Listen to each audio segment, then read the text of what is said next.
Good evening, everybody that tuned in. I did tease this interview yesterday. So if you're joining us, grab a drink, grab some popcorn. This is an interview with Representative Steve Carra. He's a state representative here in Michigan in the 36th district. And tonight's live isn't to be, lighthearted or for entertainment. It's more about education. And it's going to be a learning experience for me also. Many of you know me. I've been in the liberty movement for well over 20 years and I'm more familiar with how the federal government operates. And as we know, every state has their own rules and decorum and procedures on how things are voted upon, decided upon, how they come into committee and out of committee and get voted on in the floor. So we are going to bring in Representative Steve Carra in just a moment, but I'm going to quickly do my checks that I always do to make sure that this is properly airing on all the platforms that I posted it on because Facebook and StreamYard don't have the best relationship. All right, it is on Facebook and it should be on X if you're watching on X. Let me just double check here. All right, it's on X. And let's check the U of tubes. All right, it is all there. I'm going to bring in Representative Steve Carra. Well, thank you so much for joining me this evening. I heard that you were door knocking all day. How was the weather for that? It was a great day for door knocking, much better than last week. Yeah, I can bet. I actually said, regardless of who was door knocking for who, to hydrate, and that those people get extra credit because it's a lot. And this weather was very reminiscent for me of when I was stationed in Georgia, like that just humidity that takes your breath away. So definitely door knocking in a heat wave is not for the weak. So thank you for joining me tonight, Steve. You and I had a conversation offline because I always come to you when I have questions, especially when I saw a lot of individuals who are state reps that were on Facebook showing that they were still in session. There was blankets. I saw somebody sleeping, and I thought, what is taking this so long? And I wanted to bring you on to help educate the people of Michigan on kind of what happens behind the scenes of the whole budgeting process. So, can you kind of just start us off in explaining how long was that session the other night? Yeah, it was over 20 hours, and I do want to go through the full budgetary process from the beginning, and then we'll kind of end with that last day and what happened there. So, starting from the beginning, we have the House, Senate, and Governor, and this will be the simple part, and then it's going to get far more complicated. So, I encourage people buckle up, watch the U.S. soccer game, have this in the background, listen intently, go back and watch it a second time because this is not going to be a light conversation. But it's important for us to know what's going on with government if we know how we're going to try to impact it. So, starting with the simple, the House, Senate, and Governor, all three, they're made up, they're called the trifecta. They all propose a budget typically in the spring. So, months ago, we proposed it. It's seen as just whatever leadership wants, just pass it out. You're expected just to kind of fall in line with that because it's not the final budget anyway. It just starts the negotiation conversation, and it's not anything that's going to be the final product because it's all going to get changed later anyway. That's how it's pitched. We get the report from leadership and we in theory just pump it out. And so that's what happened months ago. And then it goes quite quiet for weeks. I'd say a couple months. Now, sure, the appropriations subcommittees, they'll work through the budget process for each of their subcommittee work, and that is going to be a drawn out process that they'll see more of. But as time has gone by in the legislature, the subcommittee work seems to have less and less of a role in the final product of the budget, term by term, as we continue to centralize power into fewer and fewer hands. And that's what is going to become much more clear as we go through this conversation, or at least I hope. So that's the beginning foundation of all of this. And then we get into the more final stages, which is where I want to spend most of the time. And for the Senate bill, which became the final budget this year, was Senate Bill 878. That originated in the Senate. We had our House originated bill as well, of course, but the one that ended up being the vehicle that was used to be the final budget, we used the House's for the school bus, and we use the Senate's budget for the omnibus, which is everything other than the school part of the budget. And we'll just focus in on the omnibus for tonight to make sure it's not confusing going back and forth between the two. And so that omnibus that the Senate had proposed months ago came over to the House, and finally everything just happened so fast at the end. And what the House did is we zeroed out the Senate's proposed budget on that 878.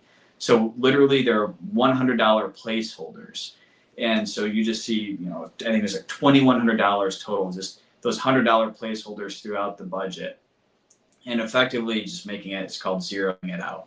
And we're told that that's a procedural vote, that we're just expected to vote yes on that Ron Paul on steroids style zeroing out of the budget. And people are like, oh, Rep Carra is going to love this because it's such a small budget, and it's like, well, there's a heavier conversation here. And so I actually did vote yes on that second stage of it. But what happens is, the problem there is you have full disparity between what the Senate's proposed budget was and the House proposed budget. And so it's like, I don't know if I should be voting yes or no there. It's really a nuanced dynamic here. But it's the third stage when it goes back to the Senate, where the Senate had their original budget they had proposed, and then the House proposed to just zero it out, and it passed through the House. And so now that it has that amended version that goes back to the Senate to review, what they are told to do is to vote to not concur our changes. And by that non-concurrence vote, or that failed vote, what it does is it launches it into the conference committee. And that conference committee is where we'll get to in a second. But remember, because we zeroed it out, the only thing that conference committee can deliberate over is where there's disparity in the budget. But because we zeroed it out, it created full disparity. And so wow. I'm like, well, I'm voting basically to zero out the budget, but I'm not voting to send it to conference committee. So on stage 3, I vote no, or actually I vote yes when they want me to vote no, because they want to send it to conference committee, and I don't want to send it to conference committee. So that stage 3, I don't follow what leadership wants me to do there. I was actually the only one to not do it, but it's this really complicated process. And once it gets to the conference committee, that's made up of just 6 legislators, 2 from the majority party of each chamber and 1 from the minority party. So the Republicans in the House had the two Republicans in the House and 1 Democrat. The Senate had 2 Democrats and 1 Republican.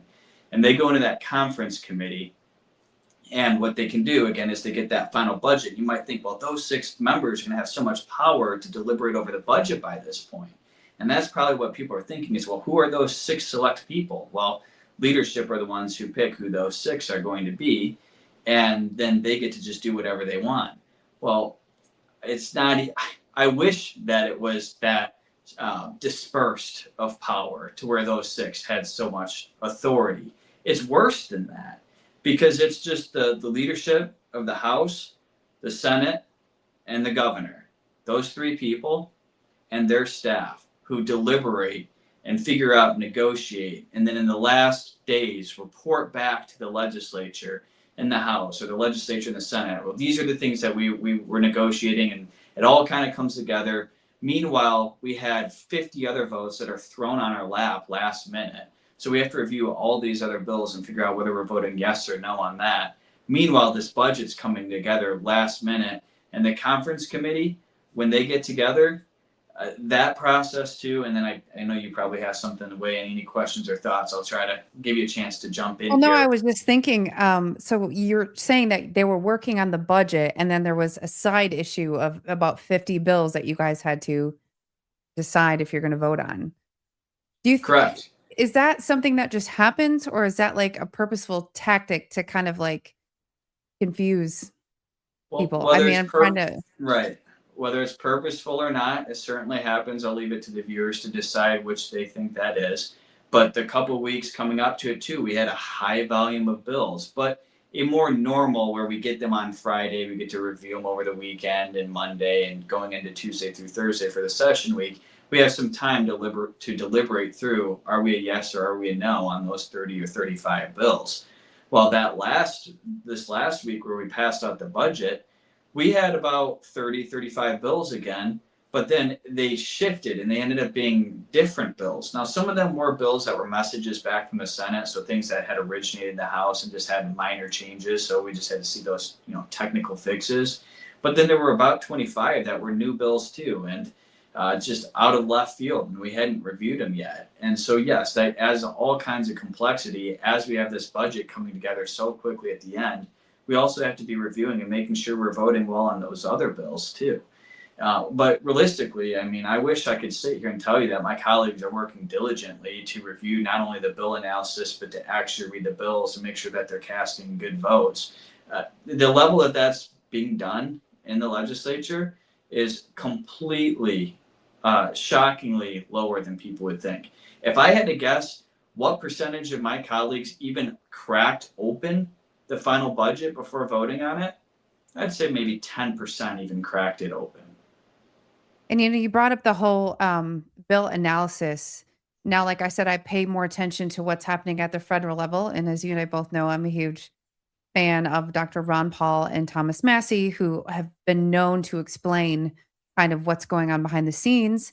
And they explain why headlines will confuse people on the no votes. But I personally don't think a bill analysis is enough for somebody. We're talking about a lot of money and resources. And I feel like a lot of things on face value are, oh, well, you have an idea what it's about. But I think too often it was it Nancy Pelosi that once said, we have to pass it to find out what's in it. I think she's Right. the one that said that. So I have concerns about just the summary. And I feel like you'd have a better chance of taking the bill. And I know some people, regardless of how they feel about AI, people do that even about, legal filings. Summarize this for me. So I just feel like we do a disservice to we the people when our people representing us aren't taking the time. But at the same time, I understand sometimes you're not allotted the time. And then that's when if I was in government, I'd say, well, then I'm voting no. If I can't read it, I'm not consenting on behalf of my people I represent just to appease my party. Right. Yeah, exactly. And so the bill analysis, quick thing on that before we get back into the conference committee. For me, if I read a bill analysis and I see those cliff notes and the topic is something that I'm opposed to, that's an easy no to where you don't have to really look at the bill as much. But if it's a bill analysis that's like, well, okay, I'm not fully sure what's going on here, or I think I'm probably a yes on this concept, then you have to open up the bill and make sure that the bill is actually in agreement with what the analysis said. So if it's a no in the analysis, it's easier to get to a no and just be a no on the budget quickly or on the bill quickly. But if it's a yes, then you have to look at the bill too. That's So that's it the is a way minute I screening tool. Yeah, I can understand that. But yeah. so if you go back into the process of the budget, now you talked about Mhm. this, was it a select committee? Is that what you said? Or the The conference committee. conference committee? Okay. So the Yes. conference committee, um, are they allotted a certain amount of time to talk about any changes or disparities or, or Yeah, so the Legislative Service Bureau are the attorneys who draft the bills for us. And so the leadership in the House, Senate, and Governor and their staff, they negotiate the final product. They talk through all those details and intricacies of what's going to be in the final budget and what's not going to be in it. That's not done by those 6 members on the conference committee. Would they okay. be privy to some of that conversation more than maybe I was? Maybe, but largely, maybe the chair of appropriations, I'd say yes, would have been more informed. But largely, those 6 members, they're not at a much higher level of knowledge than I am in terms of what is or is not going to be in the budget. It's pretty even by that point. And so those 6 members, they get these piles, 1,000+ page bill, and you see the staff member carrying them in, basically the clerk for the committee, drop them in front of them right there. That conference committee meets in the middle of the night. You hear a couple of favorable words from the chair of the conference committee. They'll turn it over to one other individual on the conference committee. I was one of the only members to go and sit in who wasn't one of the conferees. And I'm like, I'm just going to watch it because I know what they do, but I'm like, I just want to be present and actually see it for myself. And it's about a 5-minute process. They've got a 1,000-page bill in front of them that they haven't seen until that stacks right there. They're not meticulously going through it in 5 minutes as the world's fastest reader. No, they're just sitting there, shout out about the bipartisan work and how great they all did. And then they vote yes, comes out of the conference committee, and it goes back to the House of Origin. So this House bill, or this was Senate Bill 878 for omnibus, that went back to the Senate first. And then once it gets back to the legislature in that chamber, they can only vote yes or no. They cannot make any changes on the House floor. So if that 1,000-page bill, one of the members were to say, hey, there's actually a really big problem here. I want to see this change. And they bring that to everybody else's attention. No, it's too late. You can't change it on the floor. So you're stuck with what came out of the conference committee. And so it's an up or down vote by that point. And the Senate passes it through. They did it in about 30 minutes after getting that 1,000-page budget. Came over to the House, we had 96 minutes because by the time they got through their speeches in the Senate and brought the message over, literally the Senate, the Senate clerk, she brings it, literally hand delivers it over to the House, and it's the Secretary of the Senate is her term, her title. But she brings it over, and then we all cheer because we know that's her bringing over the budget for us to vote on. And then we vote on it. It was 96 minutes we had in the House. They had less in the Senate. And it's just way too rushed of a process. And I think people who are already probably feeling this way, thinking, we have legislators. I want my voice to be heard in this constitutional republic through my legislator. And I want my legislator to do the diligence to go through the bill, be part of the process, and be informed when they're casting the vote and not just taking other people's word for it. Just a few people in leadership and their staff who are going to draft this budget, and then we just have to trust that. And we hear things like, oh, well, we had our attorneys combing through it, and they were looking through very meticulously, and they found that the Democrats, the LSB attorney was going to get a victory for the Democrats in there that we didn't want. It was going to be a big government problem, but they found it. Like, wouldn't it be nice if you had me doing that too? You don't want me to be part of that process? And I wish there were 58 of me. I wish I had 57 colleagues who are going to sift through it like I would and find problems. But oftentimes they don't want that many cooks. They don't want that many cooks in the kitchen. yeah, and oftentimes, I see a lot of people complain uh, about you or other people that have voted no on something, or you're airing these types of grievances, which isn't, and not even a grievance. It's just you're talking about how things should be actionable in the way that it's designed, and listening to what you're saying. It's like you almost have to be like in shape mentally with stamina to deal with the state budget, because I can see some people just folding and saying, I'm just tired. I don't want to debate this anymore. But we're talking about I have no better way of saying our extorted income is what it is to pay for these things. And the average person doesn't realize how much of our tax dollars go to things that we're completely unaware of. And somebody left this comment earlier. I want to bring this up real quick, whether this is in jest or not, but it says, what are the chances some items not approved will show up as a budget amendment in the first quarter once the new budget starts?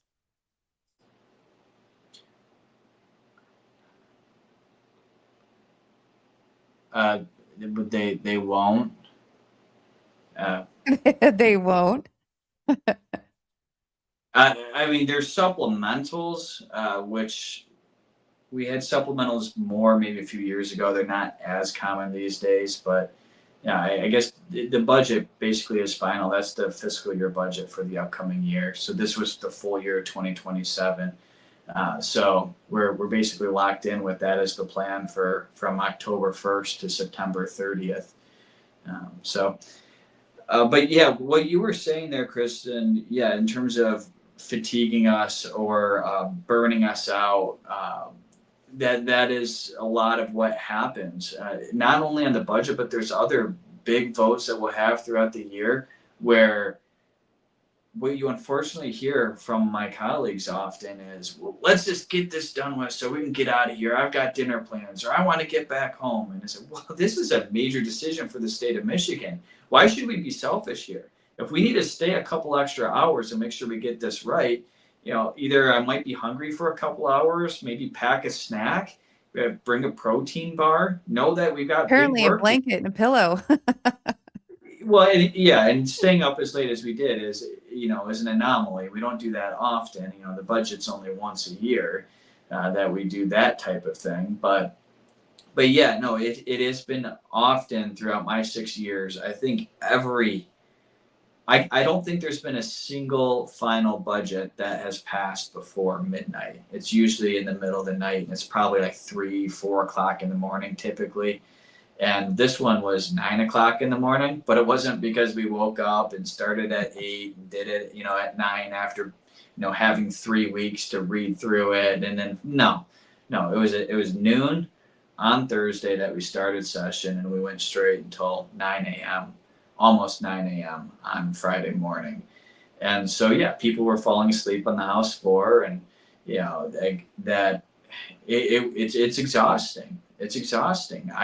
For me, I don't feel like I had time to be, falling asleep because I had 50 bills to read through, and I had a budget to read through, and I had a speech to write on a bill that I hadn't seen for the budget for the state of Michigan until just an hour and a half, 96 minutes before we voted on it.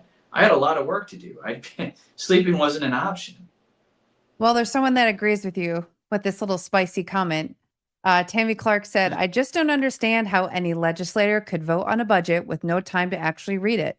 I don't want my tax money spent willy nilly. So we're just going to Nancy Pelosi this adult word. That's how a lot of Yeah, people feel. And I feel like the news and the spotlight is usually on this federal issue. Like we look at the federal level and they're trying to pass the SAVE Act, and most people know about this. But I don't think enough people, and I will say I'm one of them, I don't understand at the level which you do how this works at the state level.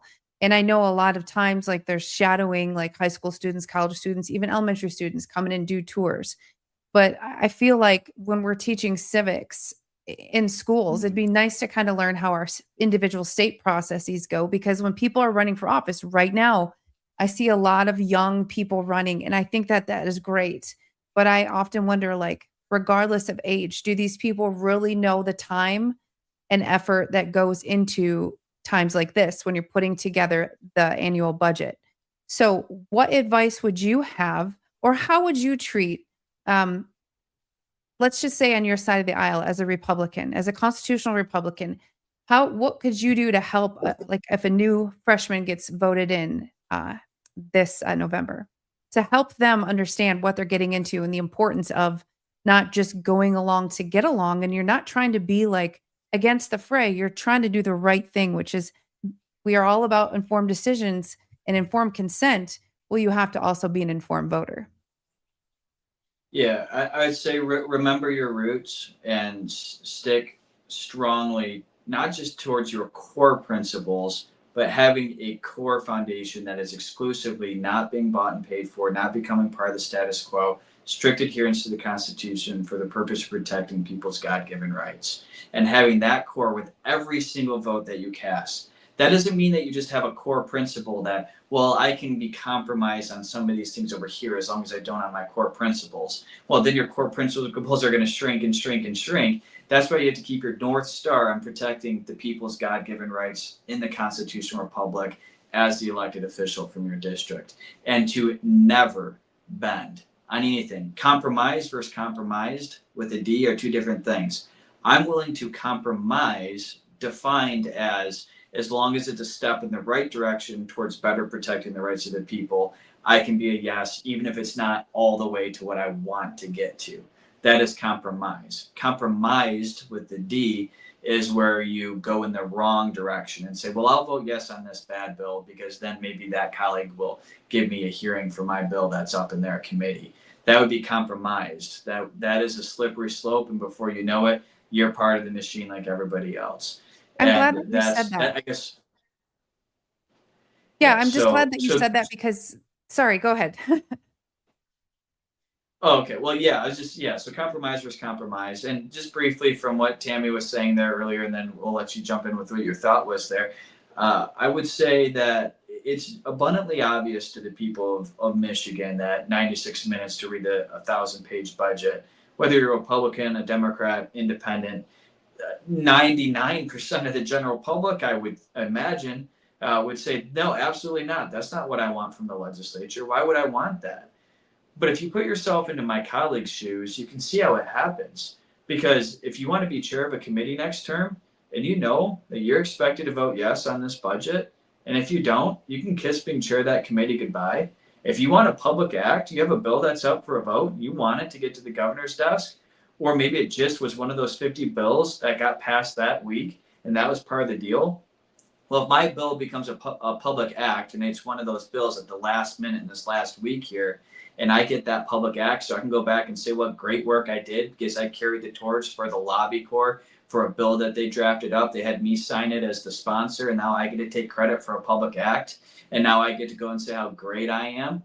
And I get the messaging points so I can go back home and look wonderful. They want that. They want that because they can show how accomplished they are as a legislator. And they don't get to do that if they vote no on the budget and it's like, okay, well then you're not going to get the public act. We'll give it to the Democrat in the Senate who has the same bill as you, and they'll get credit for it. You won't. And just knowing that you have that pressure that you conform and you get your reward. You don't conform and you suffer. And that's what I do for a living. I suffer.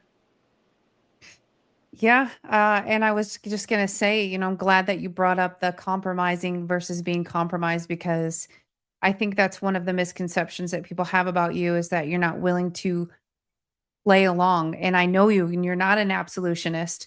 And the reason that I respect you, even though you're not my state rep, is because I know where you come from. I know who you look up to politically, and we have the same I mean, I have Ron Paul right above me right here. I've got Liberty Defined behind me. I got my Massey stuff behind me. And, they also dealt with the same slack. And it's not that you just show up to do nothing. It's actually we need more people like you.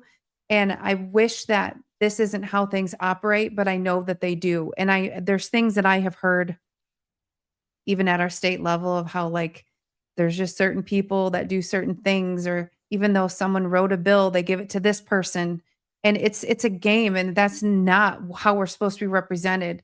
And I think if there was more people like you, I think it can get into the culture of like we're not doing this anymore. And I understand that it's a big long road, but that's why it's important to get people elected that share your values of just simply upholding your oath to the Constitution and stand up for our God-given rights and our constitutionally protected rights because it's the bureaucrats and lobbyists and like you said, it sometimes a lot from what I'm getting and correct me if I'm wrong, a lot of the pressure comes within our own side, correct? Like you must shut up and color, which I heard way too often in my career. Um, but I think it's important that the method behind the madness is better understood so that people understand when someone like you, a true constitutionalist, is saying, "Hey, hold the brakes. This is a no, and this is why we shouldn't rush this budget when no one's had time to read it."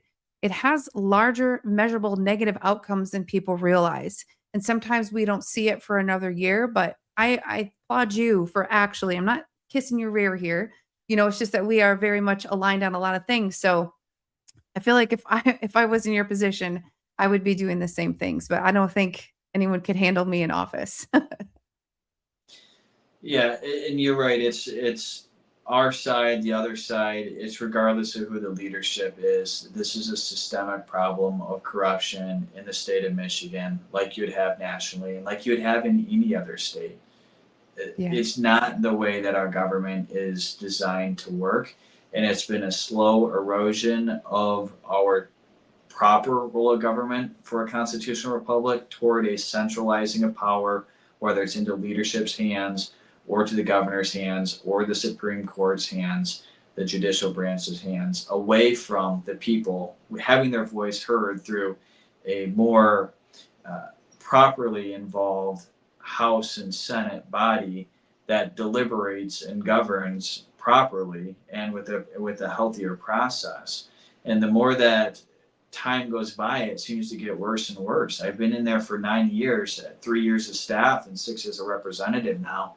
And I feel like in the 9 years that I've seen things happen, I've seen the process get more and more centralized in just this past decade. And it needs to turn around. If it doesn't turn around, we're just going to continue to have centralized planning. Corporate giveaways is something that actually, in a way, our Republican leadership and our Republican majority in the House has challenged the corporate welfare, which Gretchen Whitmer really likes a lot. But we need to be careful through the Republican Party and the Democratic Party to not do the corporate giveaways, which the Democratic Party is continually getting worse and worse at. If we can actually stand up for free markets and equal opportunity, true liberty in a marketplace, that would be a very powerful opportunity for the people of Michigan.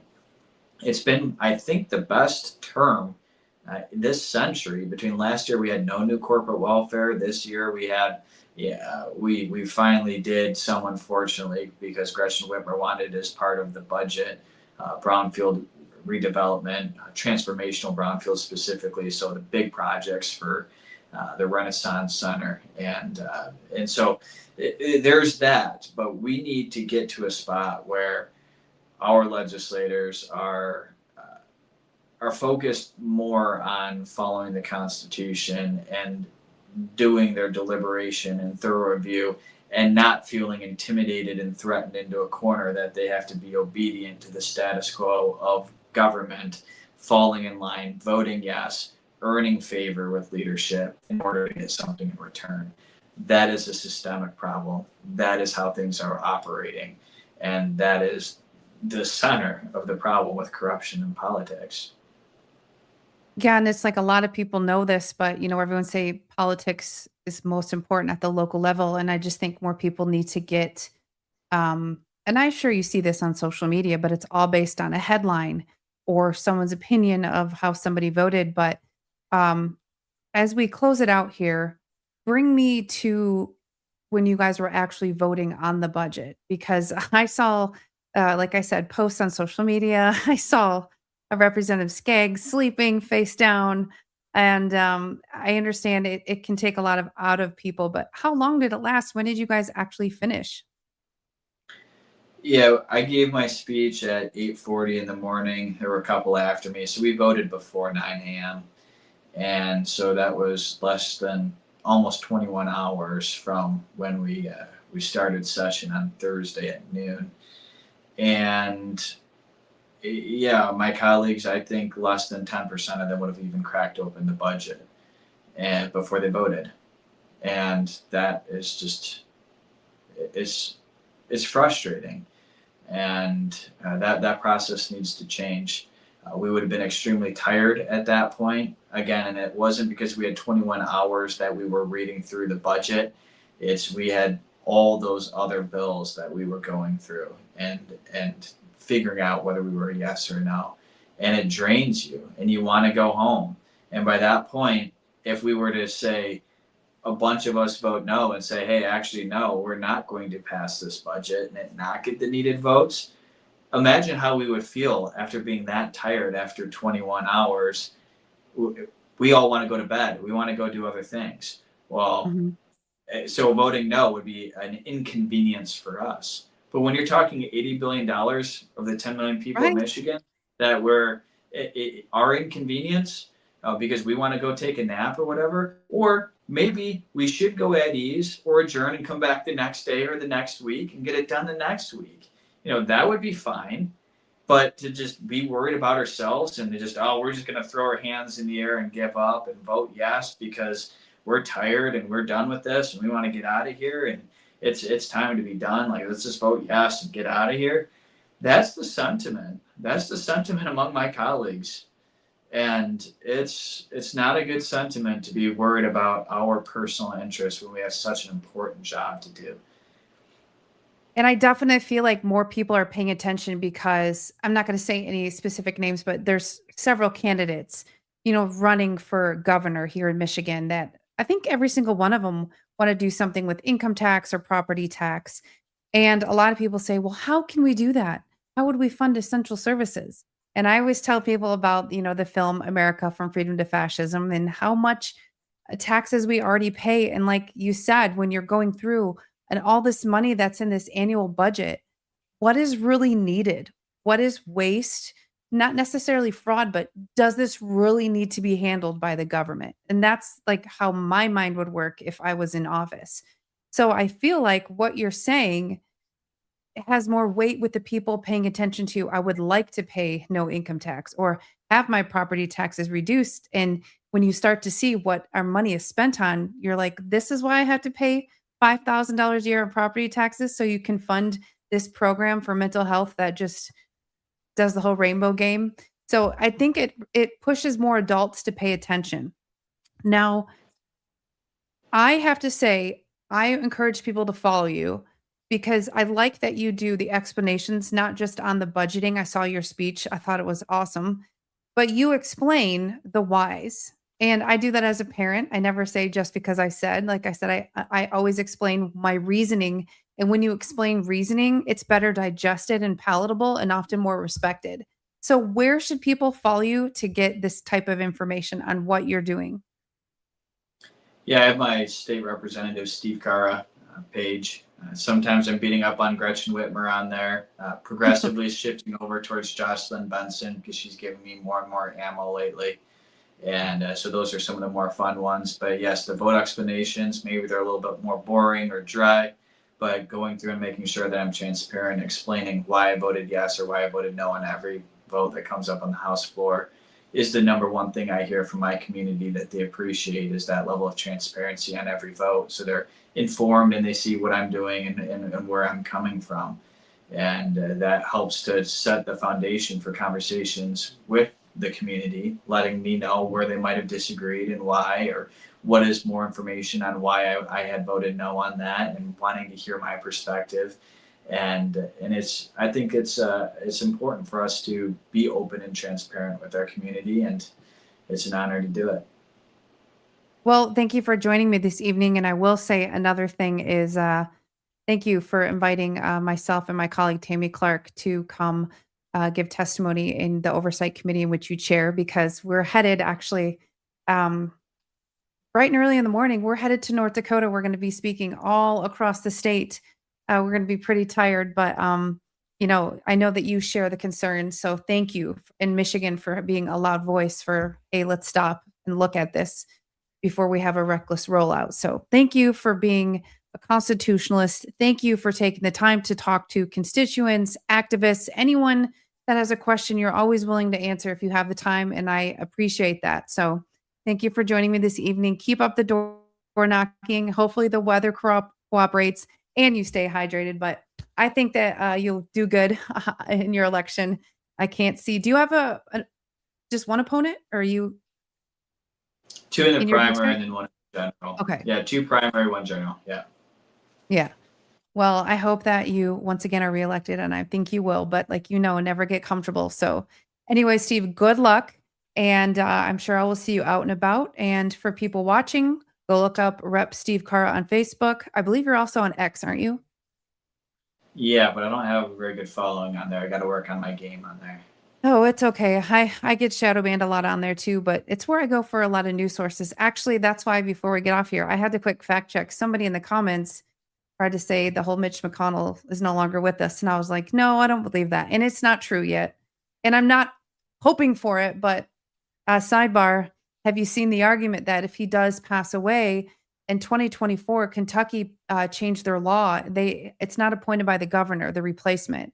It's a special election. So a lot of people are like, oh, could Massey run for that and then get the momentum and then run as an independent against Barr that won that primary as a Republican? So that's what I was checking because I was like, oh man, breaking news. But no, I think I am curious though. I don't know if he's still with us, but We'll see. Yeah, I know that's been a topic of the day and unclear to me yet, but yeah. Either way, thanks for having me on, Kristen. And we have to know I know when to you throw need to in the get some towel. sleep, and I need to go watch the end of the U.S. Belgium Oh, soccer yes. game. I saw that. All right, me too. Yeah. Tammy came here. She got tired of soccer, but thanks for joining me and everyone tuning in. Please share this. And if you joined us halfway through, you can always watch the replay. Good night, everyone.